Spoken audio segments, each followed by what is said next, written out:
दोस्तों, जब बात भारत की आज़ादी की लड़ाई की होती है तो अक्सर बापू, भगत सिंह या सुभाष चंद्र बोस के नाम सामने आते हैं। लेकिन क्या कभी हमने सोचा है एक ऐसा नाम भी जिसने अपने देशभक्ति के जुनून के चलते अंग्रेजी हुकूमत की ही अदालत में चुनौती दे डाली थी, जिसने बिना बंदूक उठाए ब्रिटिश साम्राज्य की नींव हिला डाली, जिनका नाम था श्री शंकरन नायर। दोस्तों, हाल ही में इनके ऊपर बनी अक्षय सर की एक नई फिल्म जिसका नाम है केसरी चैप्टर 2। ये फिल्म श्री शंकर नायर के बारे में बताता है। अगर ये फिल्म न बनी होती तो हम भी इनके बारे में इतनी गहराइयों से नहीं जान पाते।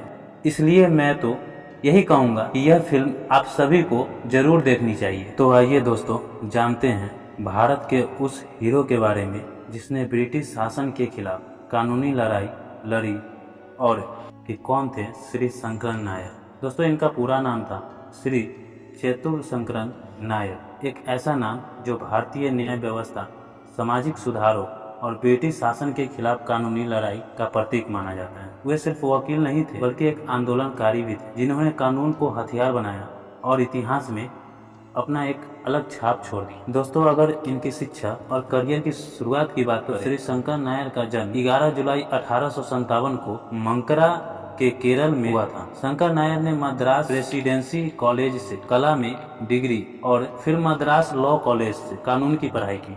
1980 में मद्रास हाई कोर्ट में वकालत करने लगे और जल्द ही अपनी गहरी तर्क शक्ति और कानूनी विशेषज्ञता से सुर्खियों में आ गए।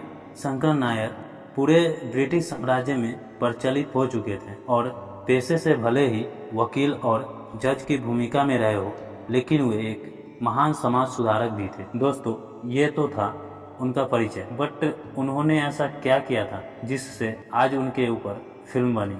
दोस्तों, ये जानने के लिए इतिहास के उस चैप्टर को खोलना होगा जहाँ पर भीषण नरसंहार हुआ था। हाँ दोस्तों, उसी जगह की बात कर रहा हूँ जहाँ जालियांवाला बाग हत्याकांड हुआ था। यह निर्मम हत्या 13 अप्रैल 1919 को पंजाब के जालियांवाला बाग में बैठे निहत्थे बच्चे, बूढ़े, जवान और महिलाएं पर 8 डायर ने गोलियां चलवा दी थी। उस समय पंजाब का वायसराय वो डायर था जिसने 8 डायर को यह नरसंहार करने का आदेश दिया था।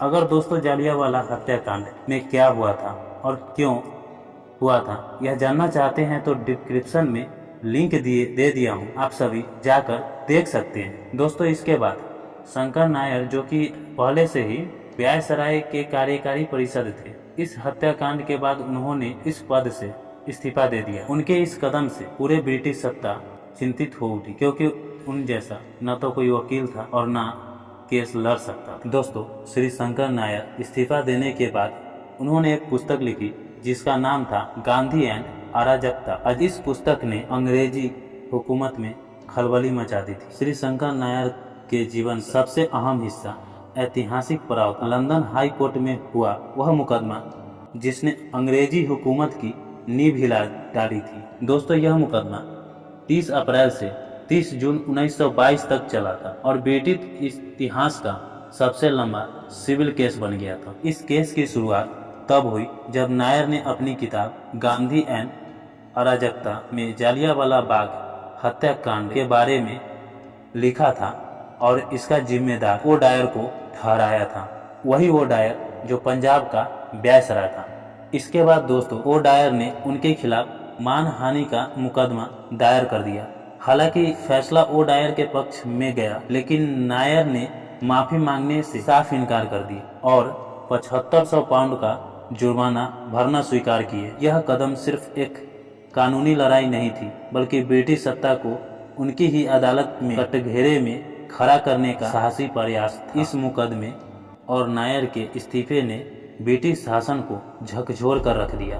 ब्रिटिश सरकार को जालियांवाला बाग हत्याकांड की जांच के लिए हंटर कमीशन बनाना पड़ा और पंजाब में लगाया गया मार्शल लॉ भी हटा दिया गया। इस पूरे घटनाक्रम ने जालियांवाला बाग की त्रासदी और अंतर्राष्ट्रीय दबाव बढ़ा दिया और यह संदेश गया कि भारतीय भी अंग्रेजों को उन्हीं के बनाए सिस्टम में चुनौती दे सकते हैं। दोस्तों, इस लड़ाई में शंकर नायर ने 8 डायर के नाक में दम करके रख दिया था।